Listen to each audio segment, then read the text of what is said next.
Welcome, everyone. Thank you for taking the time to join our panel discussion, Archives and the Various Shapes They Contort to. This is a discussion about archives and the works currently on display at the exhibition The Seeds Sprout Trees at Neighbor Gallery in India. We are joined by exhibition curator Anuj Malhotra and artists Erika Tan, Fahad Naveed, and Layl Ali.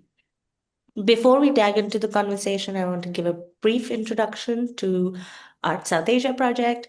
We're a UK-based not-for-profit who support the infrastructure of modern and contemporary visual and applied arts in South Asia.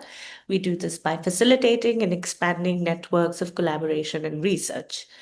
We work between South Asia and the UK, offering grants and creating collaborative programs focused on research, archiving, and publications. We also support professional development. The exhibition, The Seeds Sprout Dreams, is a culmination of Anuj's research and participation in ASAP's professional development program, Art Exchange Moving Image.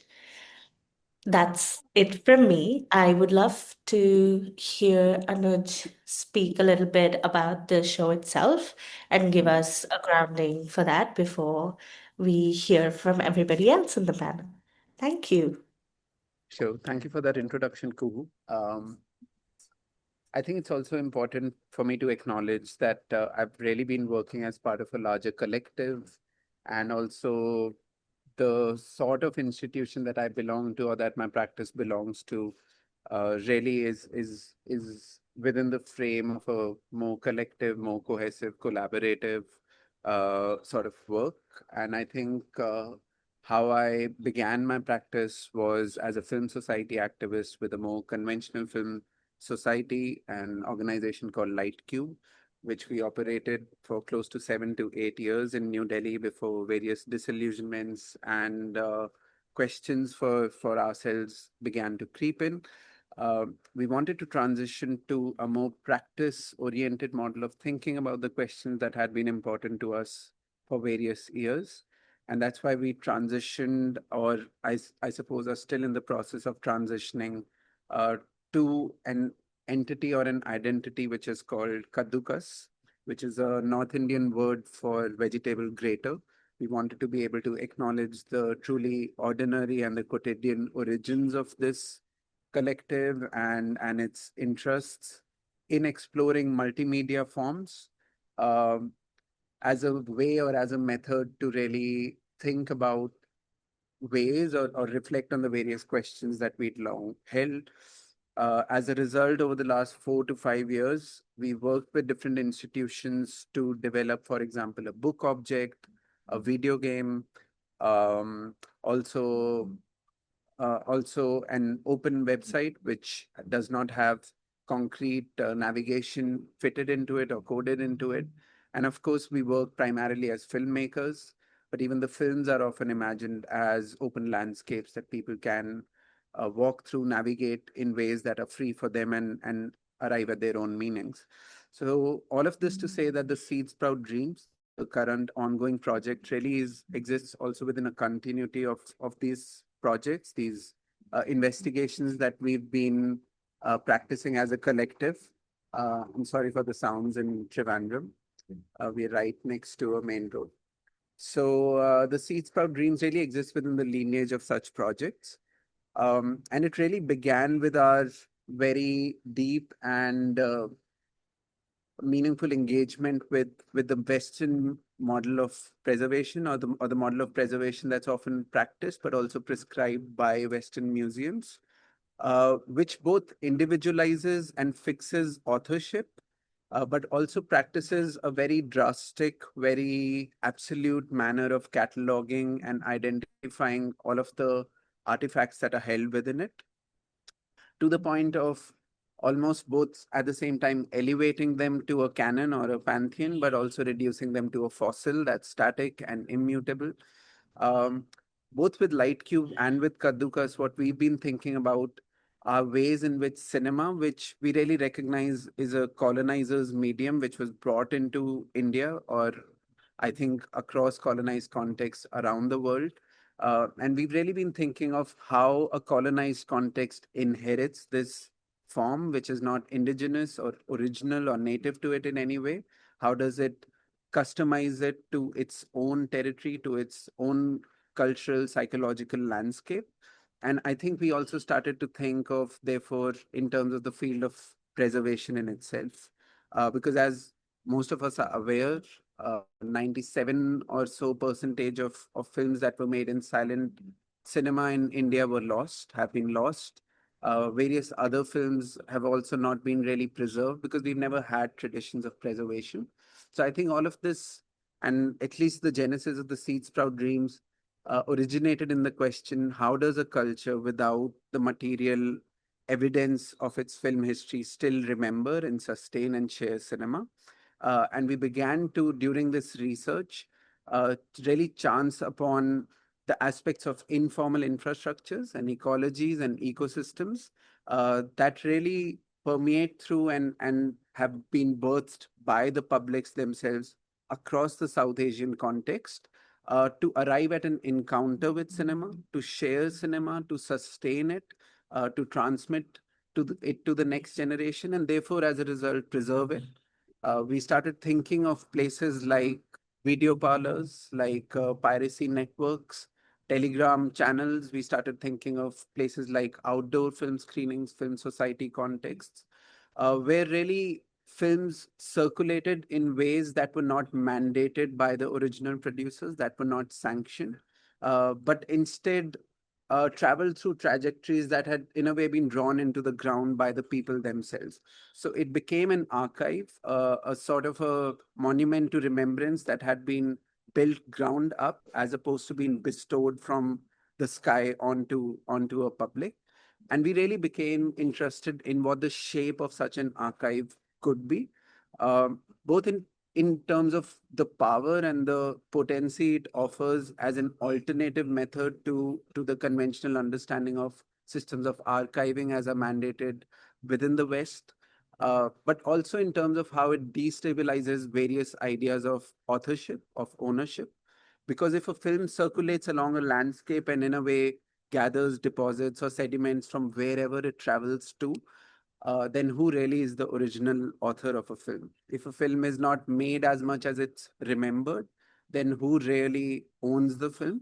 And we realize that there, therefore, is almost like an intersection between methods of film preservation as they're practiced in South Asian contexts, various societies across the formerly colonized contexts, but also their own indigenous oral tribal systems of storytelling, of preservation.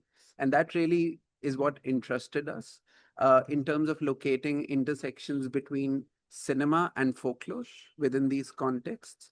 And I think in that regard, not only did we want to express and present these methods or these infrastructures within an exhibition, but also explore the possibility of arriving at the works that are featured within this exhibition, uh, to see if it's possible to arrive at them also through a method of making that is folkloric, in which regard we kind of developed a sequence in which artists were not merely making their own works in hermetic silos, but were responding to an original murmur, or original stimuli, which in this case happened to be an incredible film, which, or a moving image work, we almost accidentally chanced upon, called Persistent Visions by Erika, who I mean, we're very grateful that she both agreed to participate in the project, is here today.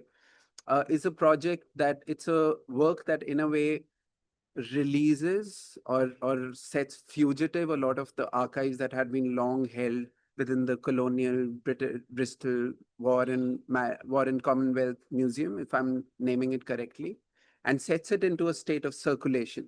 And something that Erica said, which really stayed with us during this process, was really interesting, was that one of the major purposes of doing this, of the approach that the work Persistent Visions takes, is that it sets these archives, which had long been held within a fortress, which is not always accessible to everyone, into a state of free circulation, into a state of free distribution.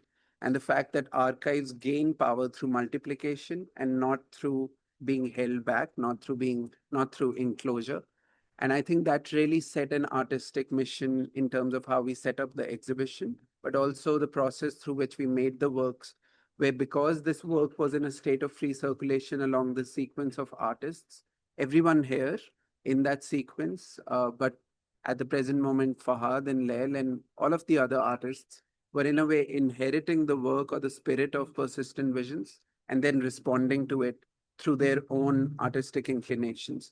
And so it really became, I would like to think the exhibition is now a display of all of these interests.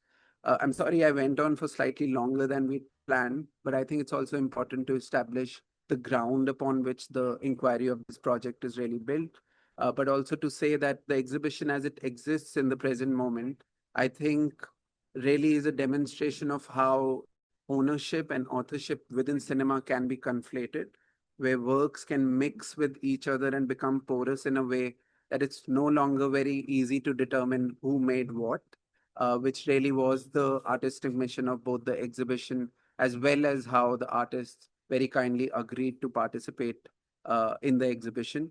And at some point during the call, I'd also like to introduce you to another member of the collective who's been very important to the formulation of its inquiries. But for now, I'd just like to take so much time to hear from Erika, Fahad, Lail, and really hear about their experience and processes. But thank you for the invitation. Thank you. Thank you, Anuj.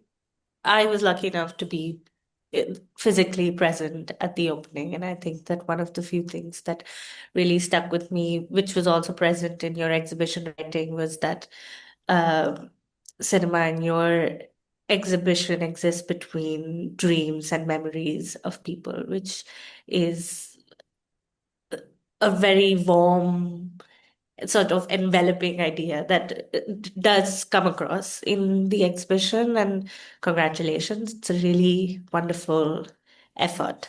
I want to continue with the grounding of the exhibition by calling on Erica to tell us about, since Anuj said that this is the nucleus of the exhibition, from where the inquiries begin. We would love to hear a little bit more about persistent visions, and Erica, your response to the archive that you worked with and the way that you've created the work as sort of we were discussing as a scattered archive. Yeah. Okay. Thanks. Thank you for the invitation. And I think the first thing to say is that this work of mine was made over 20 years ago. So it's been a great opportunity as well to sort of go back to it and think about it and try and remind myself of some of the kind of thinking that was involved. I think the other key thing to say is that I'm based in Britain, and I work transnationally between Singapore, which is where I grew up, and Britain, which is where I'm now based. And that is important for me in terms of my approach to the archive, which is held in Bristol. It's called the Empire and Commonwealth Museum, but it no longer exists actually. So that material has gone into a local library. I'm just going to sort of focus on a key few things which I think anchor the project in terms of some factual stuff. So the material is from the 1930s to the 1970s. It's my choice was to work with that material and also to work with amateur footage that hadn't yet been edited into anything. So it was like pre-edited. It was mostly filmed on Super 8, some 8mm, and I think maybe some 16mm. The amateur side is interesting for me because these were people that were coming from Britain and going to colonial destinations because they often worked with the government and they had a camera. And so the material that they were filming was both personal, often domestic, but also in taking footage in their workplace too. So we kind of have this range of material that comes out of that. I was invited to do this project at a period of time in Britain where there was a lot of discussion around diversity politics within the arts. And it was a moment in time where They were pushing for people like myself to go into spaces, museums, archives, to sort of do some work. And I think that's significant because, in a way, it's only because of those projects or exercises or discourse around diversity um, where I was given access to this material. Otherwise, I would have found it very difficult to access this material. And I think there was an institutional kind of sense of, I think now it'd be actually more difficult to access this material. At that time, it felt like, okay, we've invited somebody in. Oh dear, we haven't done this before. Shit, we better just let it be open. So it was all very open to me. My process of working was to take a train outside of London. So there's traveling involved, going to a place, and finding that the most accessible material was material that had already been somehow digitized. And by digitized, I mean made into what is it? Forgotten the name of, well, either VHS copies. So it was no longer film because it would have been impossible for me to have watched films, but I was able to watch VHS copies. And so a lot of the material was me actually filming when I was in the archive, the VHS material off a screen. So the quality of the material is quite poor. But already that notion of replication is sort of embedded in what you can see. And it's also part of the processes of piracy, kind of, when you go to an archive, you're allowed to view, often you're not allowed to take away. How do you take what you've seen when it's in a material like video or film? So it was a kind of a way of trying to build my own archive from their archive without having to go through the really costly process of getting them to digitize the original material. The title of the work is also really significant. So persistent visions is a reference to filmic terms for the way in which your mind stitches together single frames and produces moving image. But for me, so there's that, but then also what happens if you stitch together non-continuous images, so different images. What happens if you do that? What kind of patterns do you see? Do you make some continuity from it? And in a way, it goes back to sort of, I suppose, an idea of how knowledge is produced and how is knowledge produced from fragments. How are the post-colonial spaces trying to pin together these fragmented bits of history that they're either left with or that they appropriate or they find or so that was important. But there's also something about the material and watching the material that some of the material I felt I couldn't unsee. So as well in the Pisses and Visions made a lot of very, very short edits. And so sometimes you see a glimpse of something and it might be repeated again. But I feel that some of those images will be impressed on your mind and you will go away and you will never be able to forget some bits of it. Now, that could just be because I was editing the material. So any filmmaker there knows that feeling that you know some bit of material so well. But I thought that as well in terms of thinking about the historical kind of experience of colonialism is that we all live with these experiences and images. Somehow we still live with this. So yeah, kind of the constant, I suppose, shift or the referencing between cinema and the apparatus of film cameras and editing, and then the idea of history being something with different forms of continuity or discontinuity and fragmentation. I think those are the two things that are being played out in the work. But the key process, I suppose, is when I went into the archive thinking I would make sense of something, and I realized the experience of it was impossible to make sense of. And so just as a quick description, the material that comes into the archive is often donated by the children that left behind this material that was taken by their parents, often their father that worked in whatever job they worked in, part of the colonial administration. And they then donate it to the museum. And if it's coming in from Super 8, it's stuck together by the museum so they can make a bigger reel of it rather than keep it on all these little small reels. And nobody knows really the order of this material. So it often gets stuck together in very discontinuous ways. So um, time is not adhered to, locations are not adhered to, and the experiences of watching this in the archive is that you are watching something that you're constantly ungrounded and unanchored, both geographically and time frame. And because these individuals were often going back and forth between where where they came from, somewhere in Britain, to where they were working, you get these jumps between moments of Christmas in Scotland to a flat tire in Kenya to a mining situation to the marketplace to the supermarket in Scotland. And so that experience of something I think was really, really important. And as an artist, I've often found myself being asked to be the author of coherent narratives. And this is in the context of Britain, where suddenly you become the person that's supposed to mediate these incredibly complex, difficult histories and provide a singular, consumable narrative of what that's all about. So for me, it was really important to also put that onus and the responsibility on the viewer, and also to create a space which I call an interpretive space, so that the sort of situated experiences and the embodied experiences of people from wherever they're watching it will bring something to this viewing. So, yes, I don't know if I need to really say much more, but um, I did just in responding to some of the things that Anuj said, which is around the archive.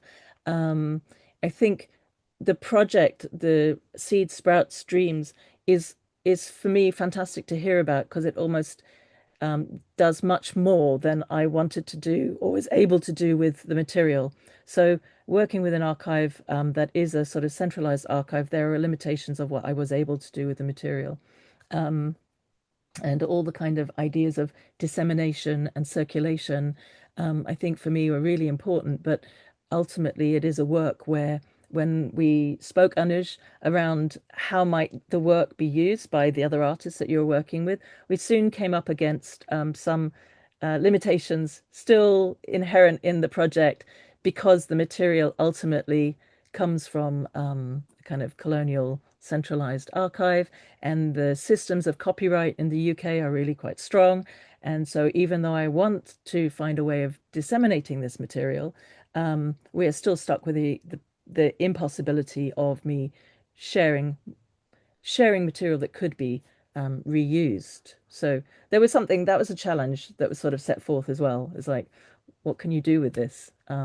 So yeah, I think I'll stop there because in a way maybe it hands on quite nicely to Fahad, which is, I don't know how you then, yeah. Shall I hand over? Is that Yeah, yeah? definitely. Okay. Yes, please. Fahad, would you like to take it forward? Yeah, Mhm. thank you. I I think I've while kind of working on the project, Erica, we spent so much time kind of looking at the works and looking at it over and over, and hearing you kind of speak about it was really great because it also there's it really kind of enriches my view of the work, but I think it also really helps me think of kind of connections that I was some of them making a little bit, maybe on some level also not very consciously. But I'll start with what was kind of a bit more thought through, where Erica just talked about kind of walking away from like this like spending time with this footage and then images that you then couldn't unsee, and images that kind of travels with one. And that really was in a lot of ways the kind of foundation for the work that I did for this, which is called Parde Ke Piche, or Behind the Curtain, The Neighbors Bollywood. And really what I was working with here was images from Bollywood films, but not just Bollywood films, pirated copies of Bollywood films. And the starting point for me for a lot of it was images that have continued to stay in my mind, that have continued to evolve. So I think there are multiple kind of levels of authorship. Firstly, of course, there's the filmmaker who's making the film, but also the pirate kind of archive itself, and kind of the informal film archives within Pakistan of Hindi films, where these films are not just kind of uh, passed on, but they also kind of continue to collect new meaning. They continue to, like, for example, pirates will often have their own logos and watermarks. So it's almost as if there's like added kind of layers of authorship that's being added to these copies. And so for me, when I was thinking of like right at the beginning of persistent vision, and really thinking of the memory, how the memory of an image is retained, and how an image kind of stays with one after the first encounter. That's really where I also started to think about the remembered film, the as Victor Bergen in his book writes about. So thinking not just about how the films are remembered, but also how they continue to evolve within one's kind of. So it's not just that you carry these images with you, but there's also an added layer of like you almost taking ownership of it, right? Victor Bergen kind of talks about how with the time, when the he calls it the kind of when the binding effect of the narrative kind of loosens and the film kind of becomes these fragments. The fragments can then within one's mind, and not just can, like they almost always do, kind of continue to evolve, like form new sequences, come up with new meanings, and that's really where what my kind of way of starting with this work was. I was also very interested in cinematic time, and also with the very kind of drawn to how persistent vision undoes time, linear narrative, and also kind of geographic location. So that was very much a big part of for me, like within my research, I'm very interested in the kind of cinematic city in places like Bombay as a construction. So, like, really the imagined Bombay, including kind of how people, like, kind of film fans, filmmakers, such as myself, who have grown up across the border, kind of consuming these images of this place, which is very real to us. But it's not. And we also like feel a lot of like ownership of it. So I think that's also kind of something that I was very interested in kind of exploring, and also exploring kind of questions of authorship, and ownership of images themselves. I think Anuj, in your it was really in your introduction when you talked about kind of these cultures where without the material evidence of a film history, how do you find it? And while you were speaking, I was really reminded of the work of a brilliant scholar, film scholar. Her name is Salma Siddiqui, and she talks about archive film area or film fever, and she really talks about in the case of Pakistan how when one kind of grows up, or in like kind of cultures, and I'm very much kind of paraphrasing here, without a centralized kind of national archive, um, how then does the archive kind of express itself, and how like then it allows for a lot of like independent archives, memories of film, and like not just film but also cinephilia, and like kind of the various kind of packagings around films, how they kind of form an archive of themselves. And that's something that I'm very interested in my research and my practice, and I think it also really informed the work itself, as did kind of these ideas of fragmentation and of kind of things being stitched together, stitched back together in various ways.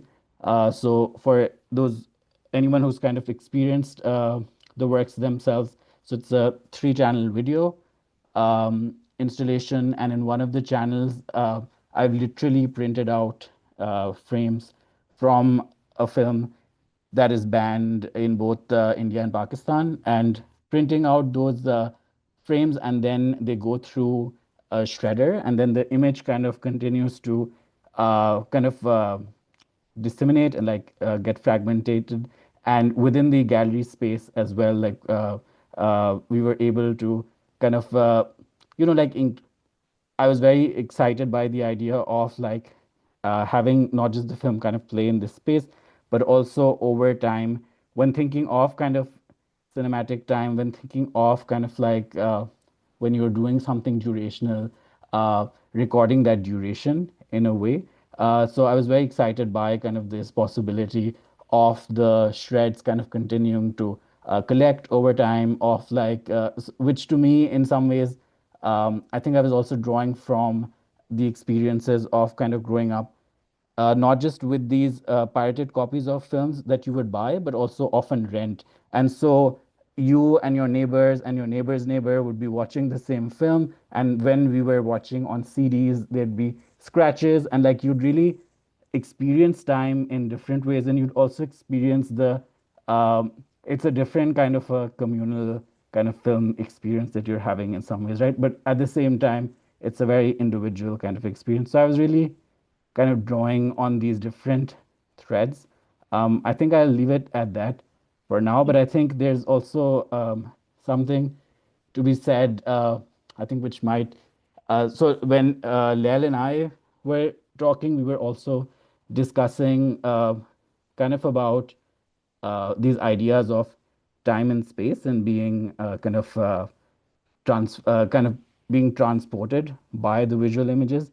And Lail, of course, will talk about their engagement with Mazars through that. But really, that is something that I think we had like a um, and I think also like being kind of not being able to be at the show itself, but being like also experiencing it from across the border, from across various kinds of borders, separated in time and space. It also is something that I think all of us kind of continue to think about, and it continues to kind of inform our work and practice. With that, I'll just pass to Leo. Thank you, Fahad. I won't button. Let. Hi everyone. So just to give some context about the project that I did. So I was after Fahad in making the work, and what my project was about, I had basically been watching these videos of mazars and shrines where these vloggers on YouTube would take you through the shrine and would make viewers do virtual hazris or pilgrimages through YouTube itself. And I thought this was very fascinating and interesting. And while and I thought it could be something that I could also recreate in some way. Like I thought the relationship between how ritual is enacted through the digital sphere was something that I wanted to explore within my project. And when I saw Erica's when I saw Persistent Vision, I was really interested in this idea of how colonial visual systems was being explored, and how within a colonial visual systems, it seemed like they were claiming like total visibility. And it kind of showed how everything could be mapped, collective, photographed. And at the same time, within these videos, there was also this impulse that that these shrine bloggers were also coming with, where they would come to kind of map a space or shrine, but also with the impulse of like devotion and ritual practice.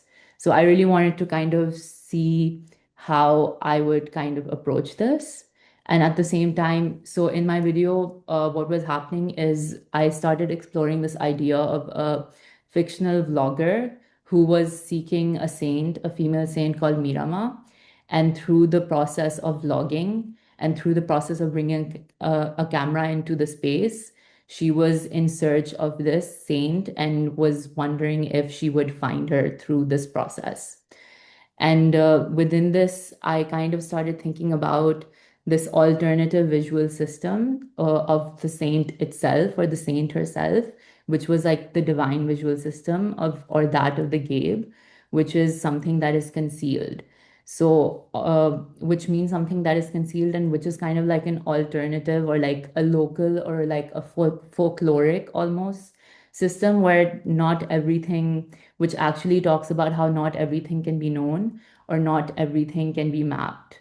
And like what I was kind of exploring was this kind of tension between the camera and the tension between the vlog itself and this idea of seeking a saint and the language and the conversation that was coming up between these two things.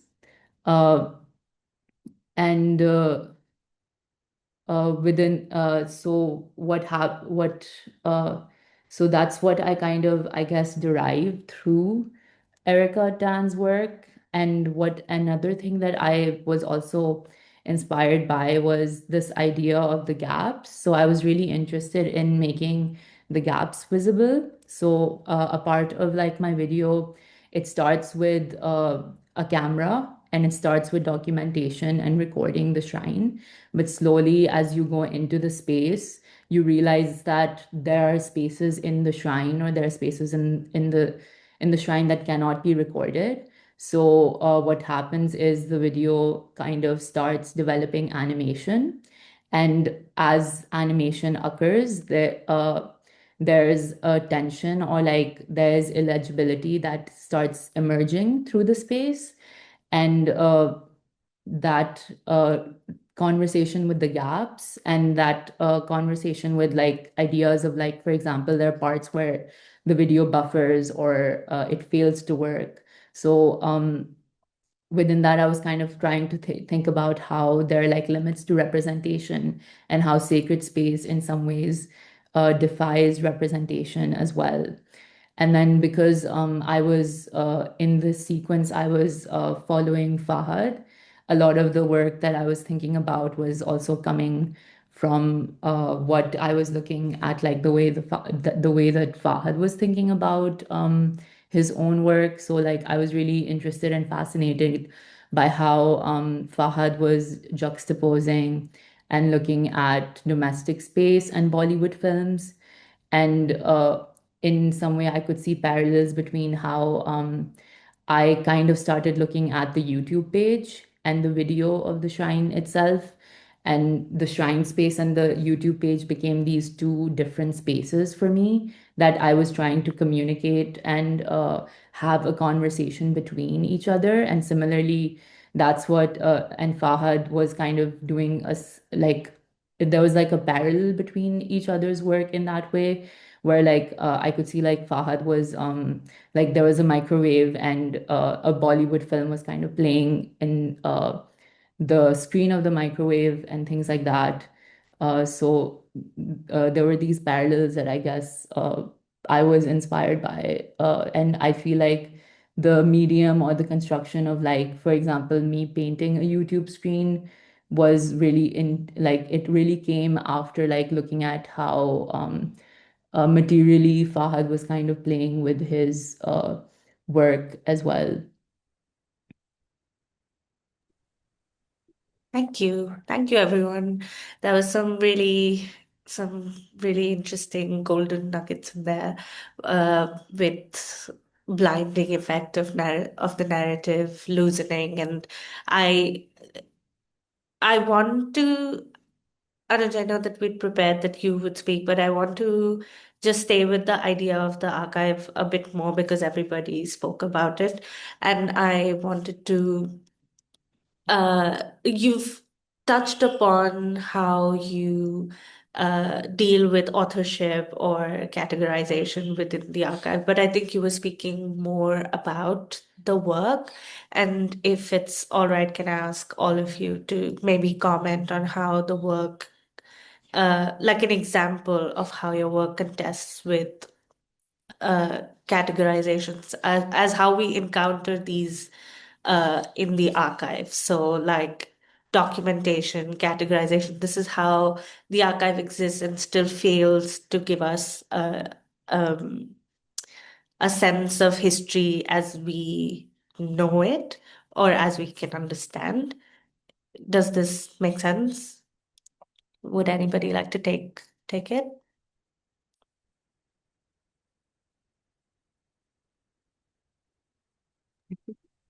Should I call on someone? Fahad. I think Anuj had already unmuted. So Anuj, please go ahead. Okay, Because I was waiting for you to unmute. yeah. I think for us, we need to be able to acknowledge, and this is, by the way, Ketan, from the collective that I'm working with, is that we need to be able to realize that our work as practitioners in terms of this exhibition is largely expressed through the design, the spatial layout of the exhibition in itself. Am I audible? Yeah. And I feel like in terms of facilitating the larger design, the diagram within which most of these works exist and through which they percolate, through which they're transmitted, we've tried to create or we've tried to cultivate a design where there are imminent leakages and there is, I think, osmosis between one space and another is very, very deeply prioritized as an artistic mission.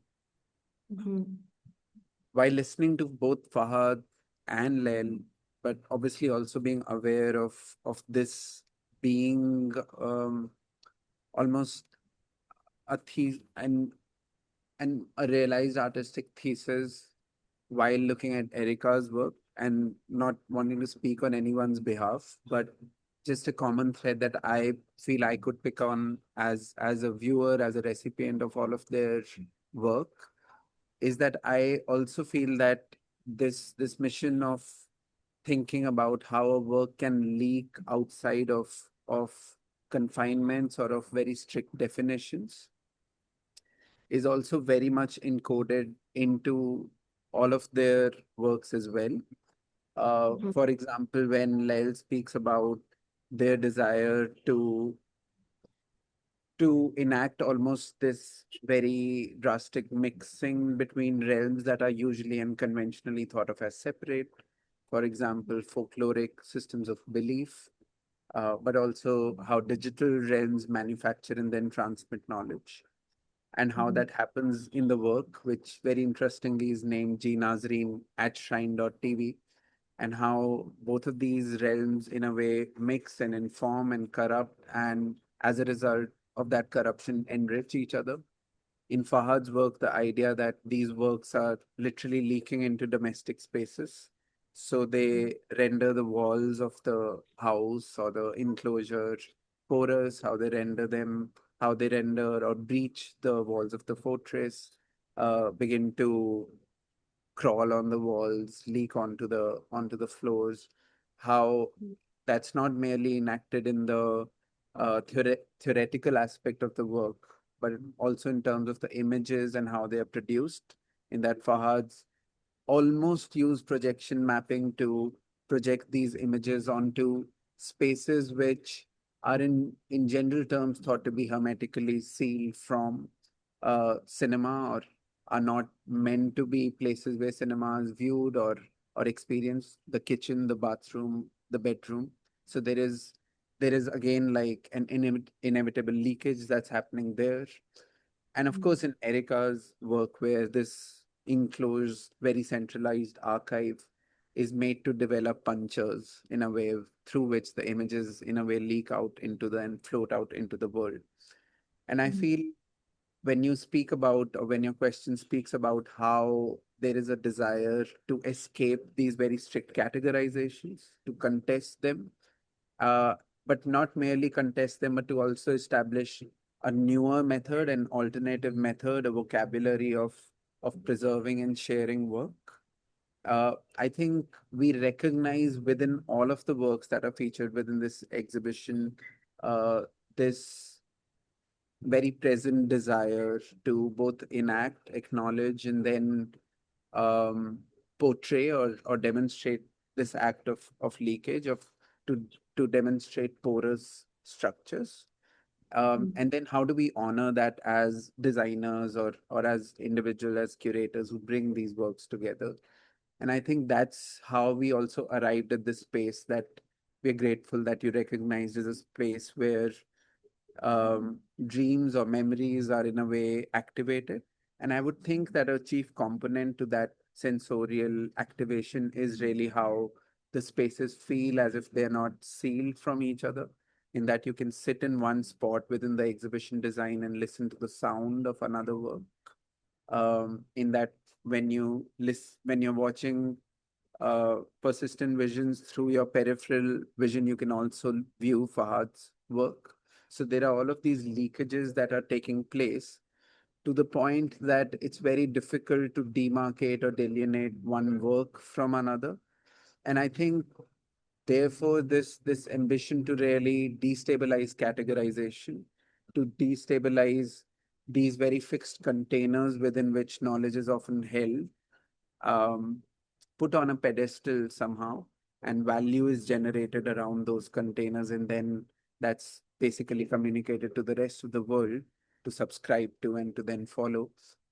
It's possible to then, in a way, render them more adulterated in a way, and to say that it's possible that knowledge is not singular items held within a canon, but a composite. So an exhibition where you do not go from one room to another, from work to another while preserving respectful distance, but to experience the space as a whole, as a collage, as an embroidery of stimuli or of impulses, is, I think, one of the chief manners in which we are trying to, as designers of the space, as people who've organized this exhibition, trying to not merely, again, theoretically or conceptually contest these systems of strict taxonomy or identification that Western museums follow, but to actually do it in a way that it can be demonstrated experientially, that people who visit the exhibition actually embody it and perhaps feel this collage and the indentations, the impressions it makes on your body while you're in the space.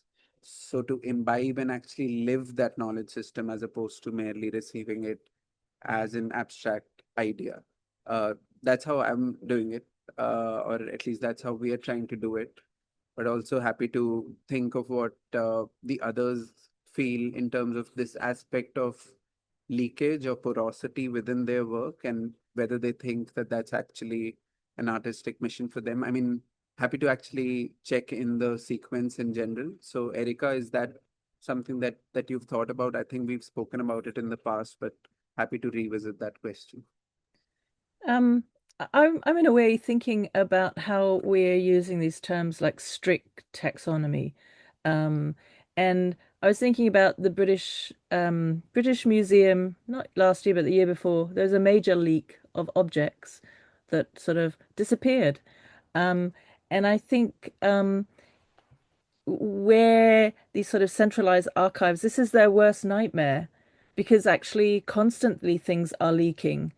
And the system isn't doing, they want the system to hold it in place. And by that, I'm also thinking about the archive that I was using. The taxonomy that was being produced by volunteers and a group of individuals. So you could sort of think, in a way, it was a kind of community archive. But it was sanctioned by having an institution, and some sort of money around it that was trying to protect it. But the classificatory system was being produced by individuals who had different experiences and potentially all agreed on some terms. So I was looking for certain terms, like I was putting words into their index, like native. I was trying to figure out is it native? Is it indigenous? Is it black? What is it, to get to the material that I wanted to see? And that made me encounter the kind of ideology and the terminology of the volunteers. And I felt that very, very presently. I didn't feel it was the institution. I felt it was the volunteers that were working in this institution and the particular curator there at the time.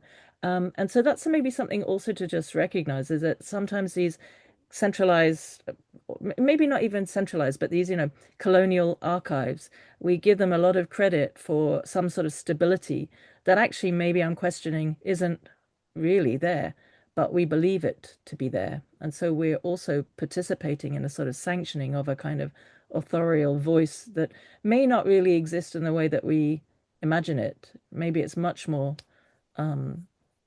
dissipated, collective, open to change. So that's maybe just what I wanted to sort of throw back in. And that's maybe from years of working with archives and museums in the UK context and also in the Singapore context, and finding it's actually really messy. And there's lots of anomalies. And, sometimes I've realized I feel like I'm doing an intervention into a space, and I realize actually all the curators working in that space are also intervening. Everyone's doing interventions, no matter which way we use it. So yeah, I think the more I work in archives, the more confused I get about somehow there being this inside and outside, because actually I see a lot of the processes inside institutions as actually folkloric, also. That's just me throwing back that thought. But sorry, just to ask, would that be considered, because when you say it's the messiness of the archive, then there's also a recognition that the institution is supposed to work in a certain way, and it's almost failing, it's declining, it's deteriorating. But Yeah. there's still a certain standard to which it must still live to. Oh, there's always those standards, right? And yes, those standards are there that they have to live to. And it's interesting when you enter this conversation around questions around restitution, where certain things cannot be returned to, other countries because they don't have the standards. And yet then we have the British Museum that is losing objects left, right, and center. So I think I don't quite know how to make I don't know quite how to deal with the difference between the standard that is there, that we're all supposedly trying to, not that we're trying to adhere to, but we understand exists because it's been written and it's policied. And maybe what's happening is, as an artist, when you come into something and you're allowed to come in and you see, oh, actually, this is messy. But we're not really allowed to talk about it, and we can't really expose the messiness of it. But really, it's messy. And in these archives is so much material that no one has actually looked at also or done anything with. And curatorially or conservationally, there's an interesting folkloric kind of conversation within institutions that is never shared between people that work with material. And I think that would be a very interesting place to also explore, is how can we bring out that folkloric that takes place within these structures to somehow leak out. But yeah, I pass over this question to Fahad. Yeah, thank you, Erika. I think lots to kind of think about. I think it's also really interesting, Erika, how you're kind of talking about returning uh, certain things to like certain countries, and I think it also kind of brings up kind of the logics of many archives and how much it's tied to uh, countries and borders and modern kind of nation states. And I think that's really something that I'm very interested in is like what can we kind of consider an archive, and I think it kind of directly kind of relates to the sort of leakages um, that I think about. It's also really interesting kind of hearing and thinking about kind of curators and all these different kind of people within formal archives are formalized in some ways. I started really in my work in my research practice thinking about these pirate archives after going to a pirate market in Karachi called Rainbow Center, and I was of course doing work. I was looking at how Bollywood films kind of construct the India-Pakistan border and how kind of these pirated copies undo the border in some ways and also reinforce it in other ways. Um, and when the shopkeeper there, I asked him for films that kind of I was specifically kind of interested in cam rips, which are the first kind of pirated copies that you get of films which are literally r filmed by placing cameras or camcorder within a cinema space. So you get a lot of you get shadows, you get like audio of this audience within the cinema space, and so I was very interested in kind of how the cam rip kind of transports the viewer and like makes them experience not just a film but also kind of this theater in on some level. But what really got me thinking about this as an archive was when the gentleman just started to show me. Um, he had films organized by folders in years by film stars. So he had like a Shah Rukh Khan folder, he had like a Salman Khan folder. He had all these like different ways, and to me it was much more, or it's really frustrating in context and in places like Pakistan trying to find archives and trying to like even if you get access, once you get access, sometimes it's like you spend so much time and resources and energy to get access, and when you actually get it, you're just like, really, this is what we were like, this is what all this was being gate kept so much. And here at a shop, you have someone who has really kind of archived these films and it's not just it's not any kind of archive. When someone is maintaining it, it's not going to be neutral, right? And so I asked him for films, Bollywood films that show India and Pakistan. When he gave me a flash drive full of it was something ridiculous like 6 TB worth of films or something like that. um, he labeled it India versus Pakistan, which was not what I had asked for, or which was not what the language that I had used. But that's his kind of, addition or intervention to it. And to me, that's also very interesting, where, you can kind of come into these spaces and come like, kind of encounter these works, and it depends so much on who you are and what you're kind of bringing to that process. And that's something that I was very interested in also exploring within the work that's up at Neighbor right now as well. So I really deliberately made the choice to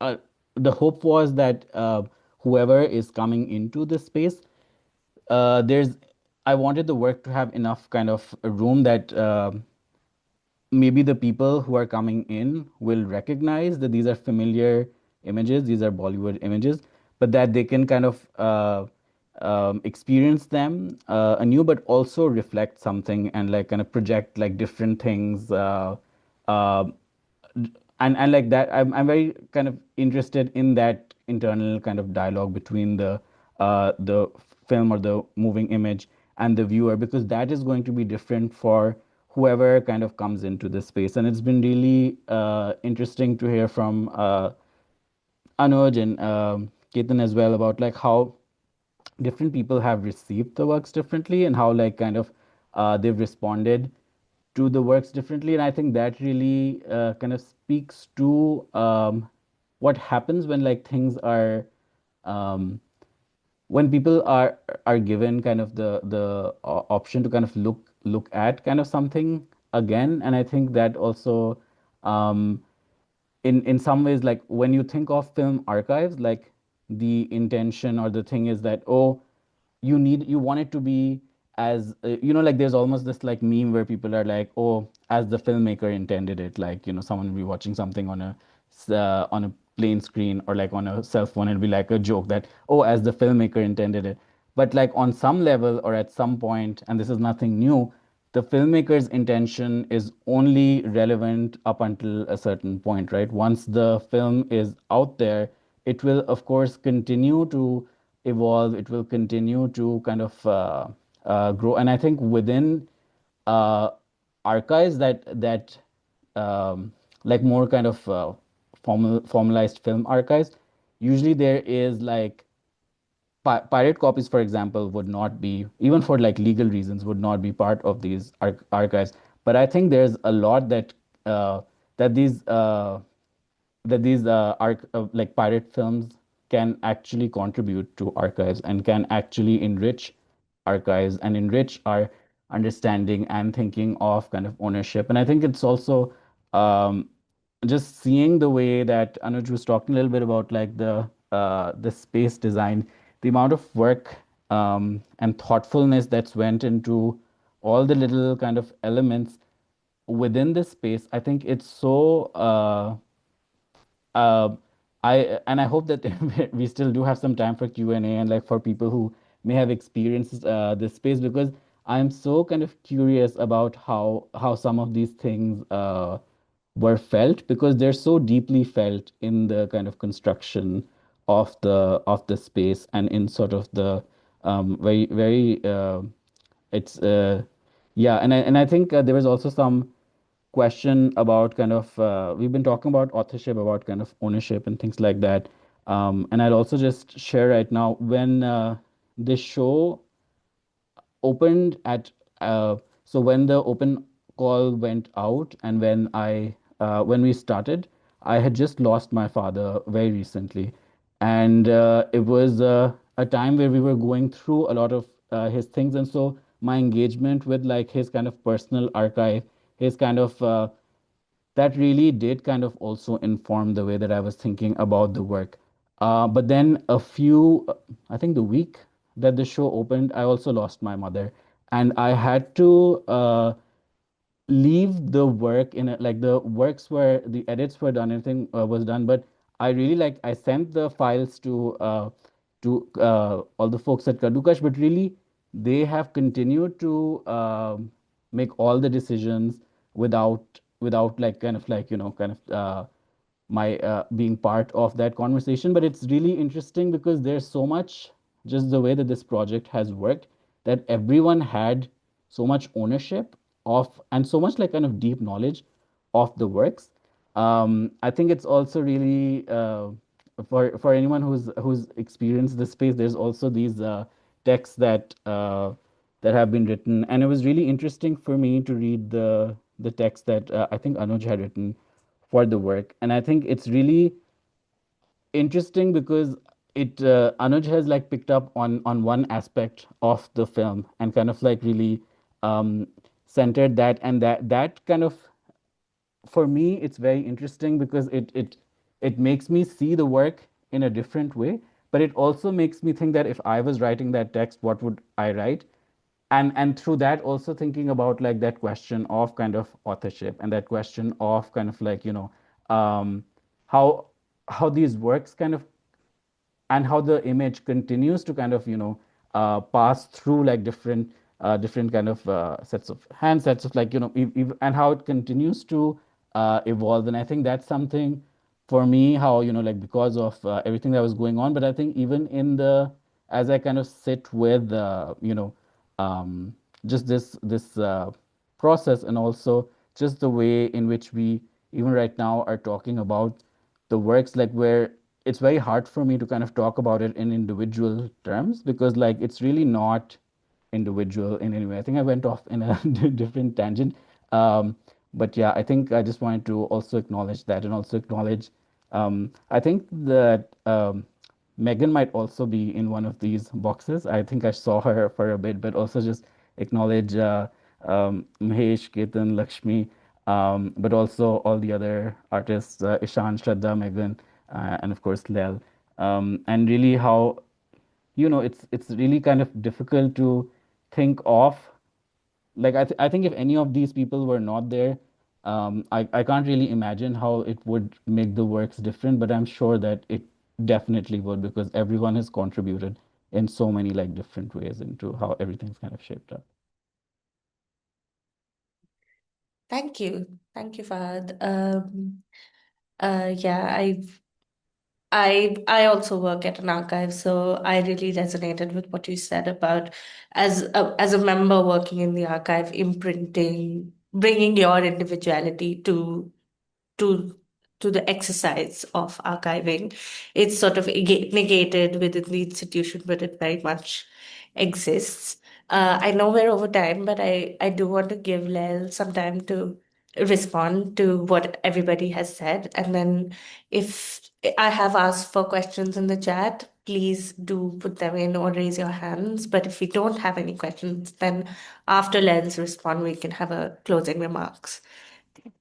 Yeah, I'll just keep it very brief. I feel like I really agreed with what Anuj said about there being a leak with everybody's work. I feel like with my work, I don't think I could have imagined it without the continuous feedback and the conversations that we were having as a cohort, or without Anuj and Ketan's feedback as well. And without also just seeing like the things that we were seeing, the films that we were looking at, the text that we were reading together. So that was like a very integral part of the process that we were going through. And we were definitely like feeding into each other's work. And I don't think that like I could claim like singular authorship of the work as well in that way.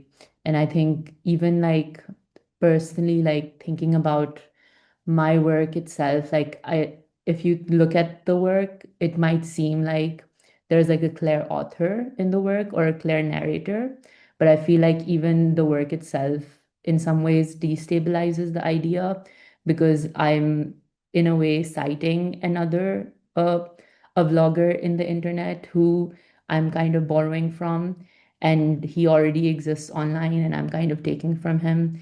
And the voice in the video is mine, but in a way I'm doing like a citation and a mimicry. And like I throughout the process, I was also thinking about how authorship online is collective and is performative. So that is something that I was thinking about a lot throughout the process.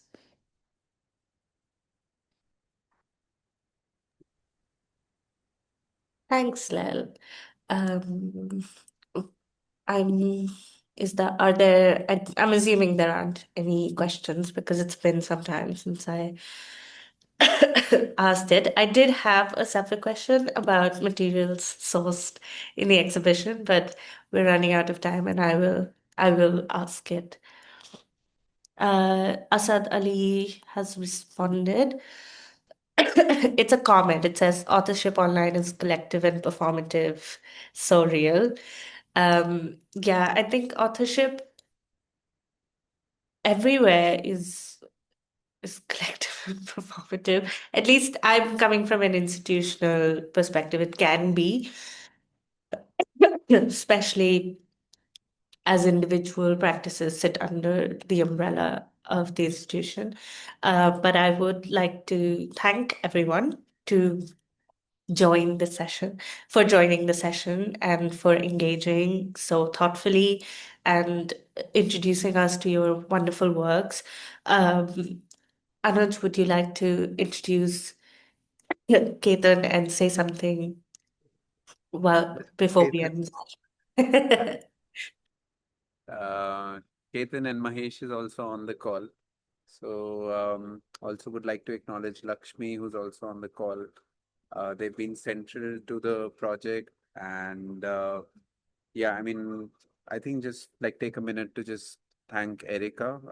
Thank you for allowing us to work with persistent visions, and really, I mean, at some point you were even willing to let us film from screens and really meddle with the nature of the work. Also, in terms of how you were encouraging us to present the work in different fragments, all the channels fragmented. I think that was very encouraging for us in terms of how free we can be with the design. All the artists who are featured in the exhibition, Fahad, Layl, I've forgotten the order now, but Ishan, Shraddha, Megan, all of you've been, I mean, you're very close to our hearts at Kaddukas, and really, really appreciate your presence in our lives, in our work. Hopefully, we'll continue to collaborate. Um, Joe, who's also on the call, and he's actually sitting at the end of the corridor, signaling to us. So really grateful to Joe, Valentina, Anand from Neighbor, been very kind to host us. collaborate with us on this, Irfana as well, and everyone who's attended this session and made time for us for this real, actual, very inward contemplation of so many different themes and ideas. Always difficult to summarize so many years of thinking into a 1 hour call. I think, Kuhu, you've really done your best and tried so much to steer this conversation in meaningful ways. Art South Asia project as well. So deeply grateful to everyone, and we're nearing the end. It's just the last couple of hours. So yeah, just filled with gratitude and lots for us to reflect on. So yeah, that's all. Thank you. Thank you so much. With that, I will end the session. And this session was recorded. So if you have friends who haven't been able to join, this will be on Art South Asia Project's YouTube channel. And follow us and find out when it drops. Thank you. Bye. Thank you. Bye-bye.